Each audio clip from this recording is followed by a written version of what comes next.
আমরাও কালকে পরশু খেয়াল করছি বিভিন্ন মিডিয়াতে এবং কয়েকটা পত্রিকায় আর সামাজিক মাধ্যমে এই বিষয়ে যথেষ্ট লেখালেখি হচ্ছে যে বিএনপি কি ধর্মনিরপেক্ষতায় ফেরত গেল।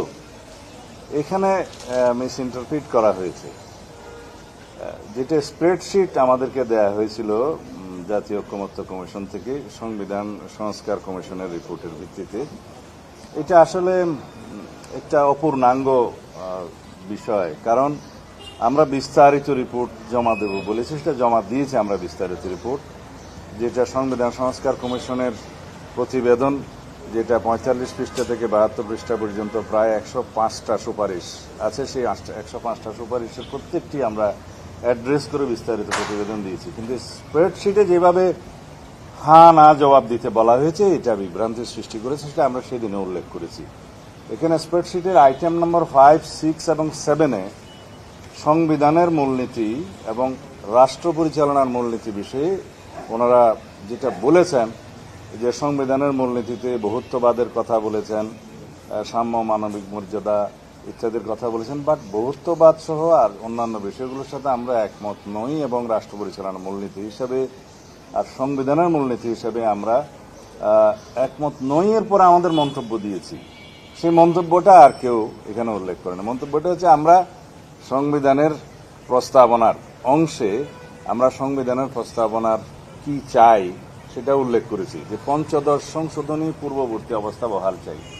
প্রশ্ন আসতে পারে পঞ্চদশ সংশোধনী পূর্ববর্তী অর্থাৎ ত্রয়োদশ চতুর্দশ সংশোধনীতে যা ছিল, মূলত এটা পঞ্চম সংশোধনীতে রাষ্ট্রপতি শহীদ জিয়াউর রহমানের সময়ে পঞ্চম সংশোধনে যেটা গৃহীত হয়, সেটা বাকশালকে রিপিল করে, বাকশালকে বিলুপ করে গণতন্ত্রের যাত্রা, যেটা দিয়ে বহুদলীয় গণতন্ত্রের যাত্রা শুরু হয়, সেই সংবিধানের প্রস্তাবনাকে আমরা অ্যাপ্রুভ করি।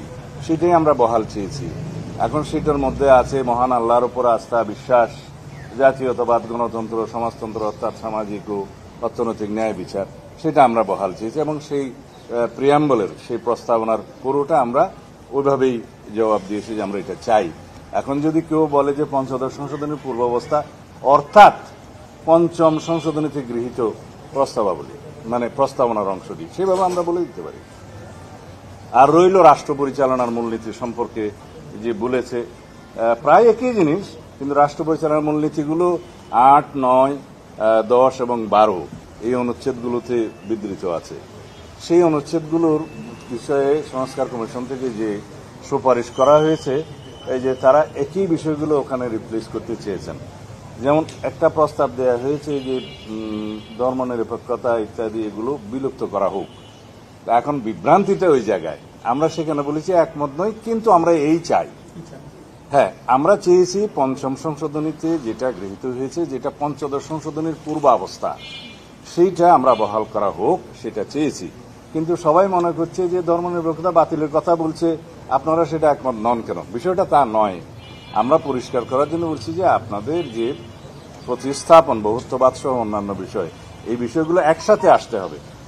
5, 6, 7 যদি একসাথে আপনারা রিড করেন, তাহলে সেই বিষয়গুলোতে আমরা কেন একমত নয় এবং আমরা কেন বিকল্প প্রস্তাব হিসেবে আমাদের প্রস্তাবনা, যেগুলো আমাদের পূর্বে প্রস্তাব ছিল সংস্কার কমিশনের কাছে, সেটা আমরা বলেছি আবার, যে আমরা আগেও প্রস্তাব আকারে দিয়েছিলাম আপনাদের কাছে।